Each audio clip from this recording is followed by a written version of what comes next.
residential, you can depreciate over 27.5 years. If it's commercial property, you can depreciate it over 39 years. And something more amazing, you can depreciate all the personal property on the property, which includes all the furniture, all the fixtures, the appliances. You can deduct all that, the total cost, in the first year. I bought 3 cottages up in, anybody know Carmel by the Sea? Yeah. You know Carmel Valley? I bought them 273 Carmel Valley Road, 3 cottages last year, renovating them now they're rented. I depreciated, they're all furnished. We depreciated all the furniture in the first year. Just amazing deduction for that.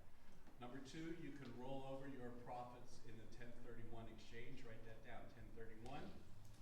Number 3, you can defer the taxes to sell property. You can defer it under an installment contract.